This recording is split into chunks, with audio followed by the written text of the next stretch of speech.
अस्सलाम वालेकुम प्यारे बच्चों, कैसे हैं आप। तो बच्चों, आज का हमारा मौजू है नज़म मेरा वतन। क्या है आज का हमारा मौजू? ये नज़म है मेरा वतन, जिसको लिखा है शफीउद्दीन नेज ने। तो प्यारे बच्चों, ये नज़म शफीउद्दीन नेज की एक बहुत ही खूबसूरत नज़म में से लिया गया है। इस नज़म में शायर ने अपने वतन को, अपने वतन की हर एक चीज को बड़ी खूबसूरती के साथ बयान किया गया है। इस नज़म में शायर ने अपने वतन की अहमियत को बयान किया गया है और इस नज़म में शायर ने अपने वतन की मोहब्बत, अपने वतन दोस्ती के जज्बे को उभारा है। तो बच्चों, अब आप अपनी किताब खोल लीजिए। पेज नंबर है 110। बुक्स अपने सामने रख लीजिए।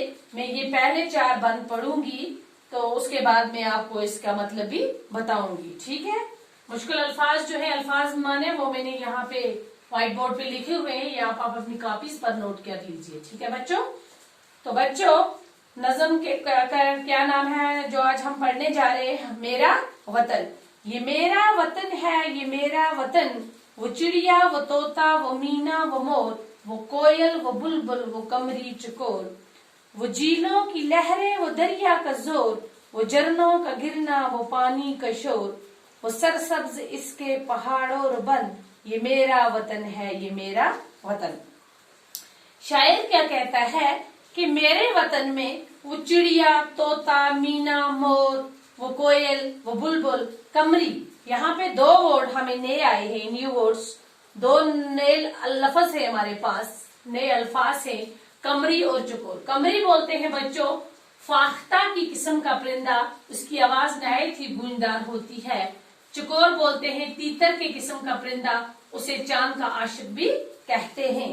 वो झीलों की लहरें, वो दरिया का जोर, वो झरनों का गिरना, वो पानी का शोर। ये अपने वतन की झीलों की लहरों के बारे में, दरिया के पानी के जोर के बारे में, झरनों का और अपने वतन के पानी का यहाँ पे बड़ी खूबसूरती के साथ इन बंदों में इसने इस्तेमाल किया है शायर ने।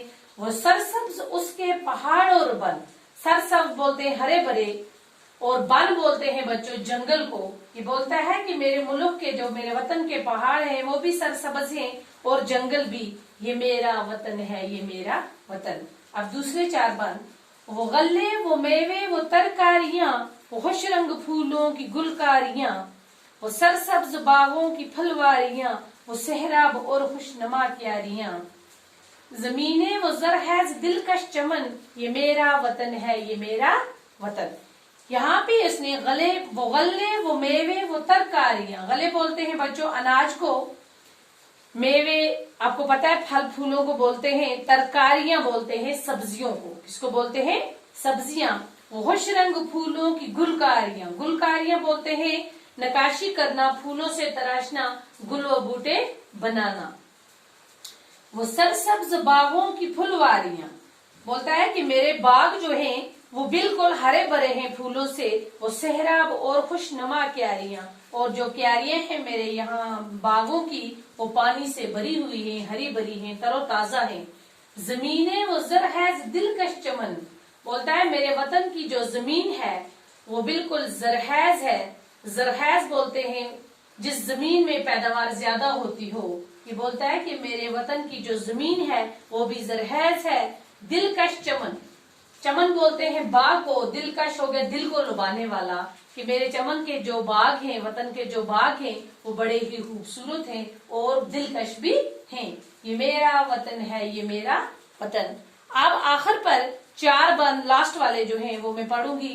पहाड़ों का मंजर, बनों का समा है, इनमें हजारों ही चश्मे रवां, कहाँ तक बयां इसकी हो खूबियां, है फिर दोस्त का इस चमन पे गमा। ये बागे इरम है, ये बागे अदन, ये मेरा वतन है, ये मेरा वतन। ये जो लास्ट के बंद हैं शायर ने, इन्हें देखो ना कितनी खूबसूरती के साथ बयान किया गया है। उसने अपने वतन के पहाड़ों का मंजर, पहाड़ों का समा, बनों का समान भी दिखाया है। बोलता है कि मेरे मुल्क के पहाड़ भी सरसब्ज हैं, जंगल भी सरसब्ज हैं, और इनमें हजारों किस्म के चिश्मे रवां, चिश्मे बहते हैं, रवां हो गया बहना। कहाँ तक है, कहाँ तक बयां इसकी खूबियां। ये बोलता है कि मैं कहाँ तक बयान करूं अपने वतन की खूबियों को, अपने वतन की खूबियां मतलब अच्छाइयों को कहाँ तक मैं बयान करूं। है फिर दोस्त का इस जमन पे गमा, गमा बोलते हैं वहम, शक व शोबा। ये बोलता है कि मेरा वतन जो है वो फिरदौस बोलते हैं जन्नत का है। ये जो मेरा वतन है, ये मेरा चमन जो है ये बिल्कुल जन्नत के जैसा है ना। ये बागे इरम है, ये बागे अदन, ये मेरा वतन है, ये मेरा वतन। शायर ने अपने वतन को बागे इरम के साथ तरजीह दी है। बागे इरम बोलते हैं बच्चों जन्नत का बाग। ओ ये बागे अदन, बागे अदन वो बाग है जिसमें हजरत आदम अलैहिस्सलाम को रखा गया था। तो शायर ने अपने वतन को बागे इरम और बागे अदन के साथ तरजीह दी है। तो देखो इसमें लगता है कि शायर ने अपने वतन के साथ, इस शायर को अपने वतन के साथ कितनी मोहब्बत है और अपने वतन की हर एक चीज को उसने कितनी खूबसूरती के साथ बयान किया गया है। तो ये थी बच्चों हमारे आज का ये जो हमारा टॉपिक था, हमारी जो ये मौजू था नज़म मेरा वतन, जिसको शफीउद्दीन नेज ने बड़ी खूबसूरती के साथ अपने वतन की मोहब्बत को, अपने वतनी दोस्ती के जज्बे को, अपने वतन की अहमियत को बड़ी खूबसूरती के साथ बयान किया गया है। तो कल इंशाल्लाह नेक्स्ट वीडियो में बच्चों हम इसके सवालात व जवाबात करेंगे। ओके, खुदा हाफिज।